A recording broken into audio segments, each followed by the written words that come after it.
This is an ultra buggy stonefly that's sure to catch you some fish. To tie it, we'll start off with some black thread, secure it to our hook shank, and snap. You're excess free. At which point, we'll continue wrapping backwards, slightly into the bend of our hook, where we'll create a small build-up of thread.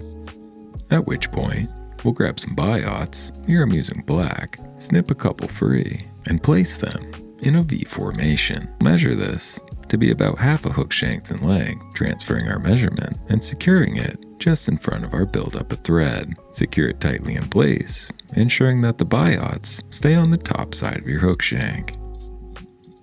Once you're sure they'll stay in place, you can remove your fingers and keep wrapping backwards as they begin to splay outwards because of our thread buildup, at which point we'll cover up our tag ends instead of snipping them free to help build up our body. Secure them tightly in place, and your finished product should look something like this. This is a simple and easy method to help splay out the biots.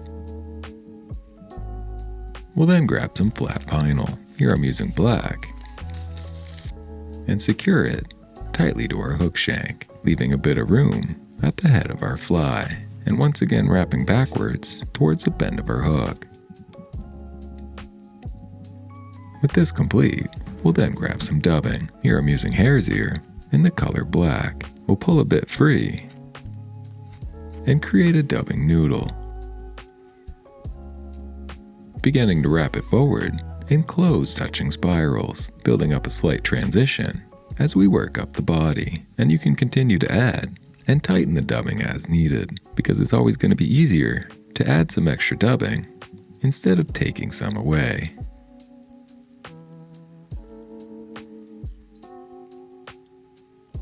Once happy, we'll brush it all out to give it that nice, buggy look. And if you'd like to win this fly, you can comment #flies in the comments below.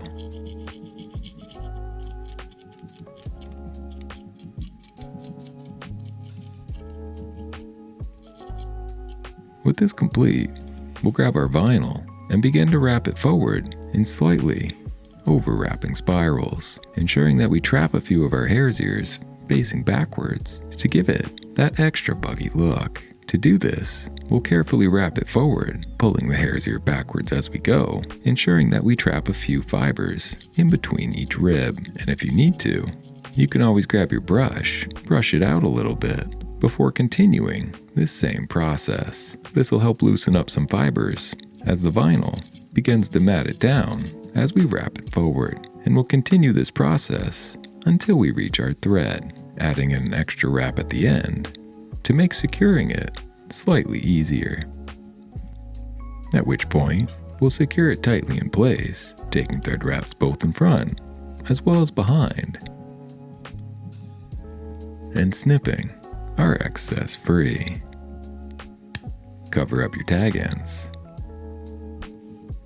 and finish it off with a little bit more dubbing, creating a dubbing noodle, wrapping it over our tag ends,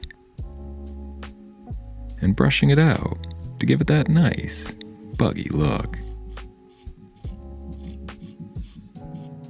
With this complete, we'll grab some thin skin, here I'm using a molted variation, trim the end into a small triangle, and secure it to the top side of our fly, wrapping back to the start of our hare's ear. Secure it tightly in place, and lay down a thread base for our following steps.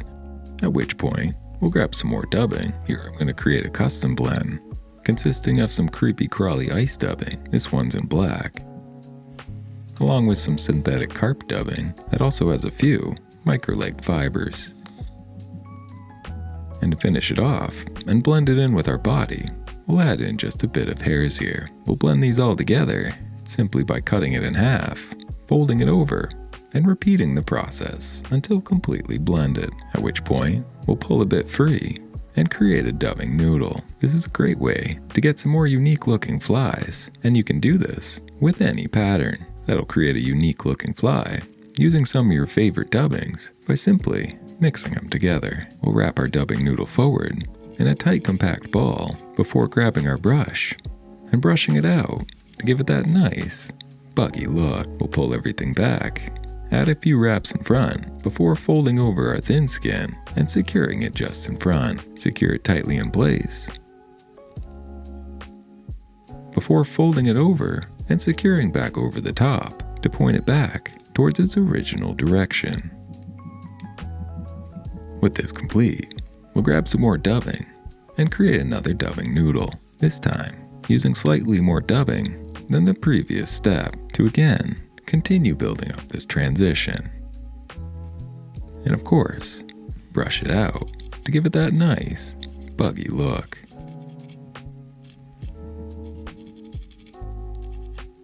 Before grabbing our thin skin, securing over the top and wrapping backwards slightly into it. Doing so creates a unique creasing type effect that can make for great wing cases, and I especially like to do it with these stonefly patterns. Now that we're nearing the head of the fly, we'll create one more dubbing noodle, this time with slightly less, to begin to decrease our transition as we near the head of the fly.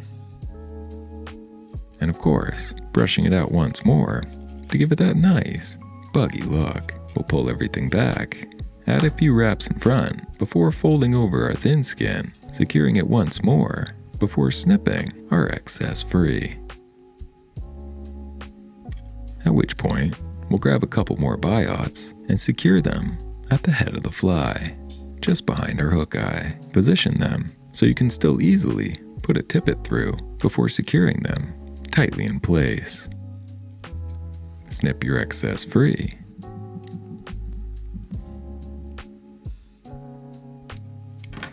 Cover up your tag ends and begin to build up a small head.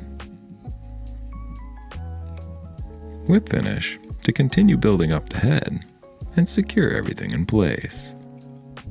Snip your thread free and paint it over with some UV resin, making the head stand out, but also increasing its durability. Fix in place with the UV light, and finally brush it out once more to give it that nice, buggy look. And this is an extremely buggy stonefly. When I started this pattern, the original goal was to make an extremely simplistic stonefly that a viewer asked me to make. However, I got a little inspired and went over the top. So to that viewer, I apologize, but I'll do another that's far easier than this in the near future. And while this one may take a little more effort, it's a great looking pattern and is sure to catch you some fish. And if you need some more weight, you can always add some lead-free wraps underneath to help sink it quickly. And as always, thank you for watching. Subscribe for more, and I will see you in the next one.